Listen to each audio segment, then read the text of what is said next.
Yeah, Ringo, happy 8th birthday. Happy birthday, Ringo. I gotta go get a doggy birthday cake and balloons later. You absolutely have the to. kids are like, we're having a party. He's your firstborn. He's our first baby. Absolutely.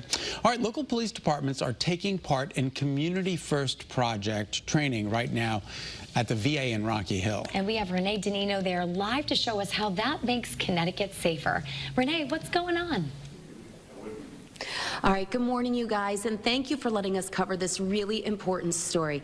I'm here with the director of the Community First Project, Carl Gustafson, as well as Sergeant Tom Marquito of West Haven PD, and we're doing critical training for active shooting drills. So, Carl, tell me a little bit about where you start with this training and where to begin for these unfortunate situations that we know happen.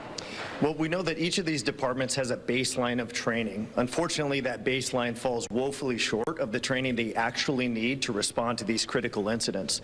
So we start with what we know they know, and we build on that with the skill sets that we've learned over years in the Naval Special Warfare and SEAL Teams communities. I was just going to ask, where does your training and the others from the Community First Project come from?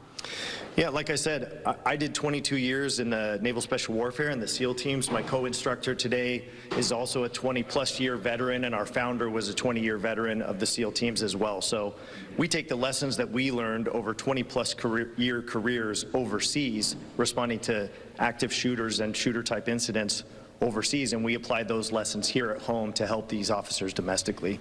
Sergeant Marquito, can you talk a little bit about what you have learned from this, how it's benefited you and other local law enforcement in Connecticut? So the way I got hooked up with these guys was doing a training down in Virginia Beach. Virginia Beach is a community that has all types of military background. So when I saw this and went through this training, I realized that here in Connecticut, we don't have a mandate for any active shooter response. There is zero state mandate for response. It is from department to department. So what we wanted to do is bring in something that was at no cost to the departments so they can get this training and bring it back to their departments and help kind of pass that knowledge along. All right, as we are wrapping up here live at our active shooter drill, this is absolutely incredible, you guys.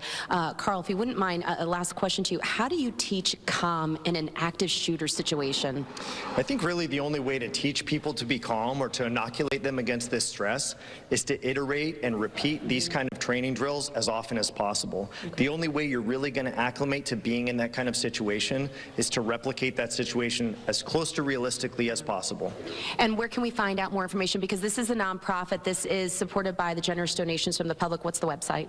c1p.org. All right, we are live here at the VA. We're going to go on some drills, you guys. This is absolutely awe-inspiring. Back to you in the studio. Thanks, Renee. What a great thing that they're doing there. It's really terrific.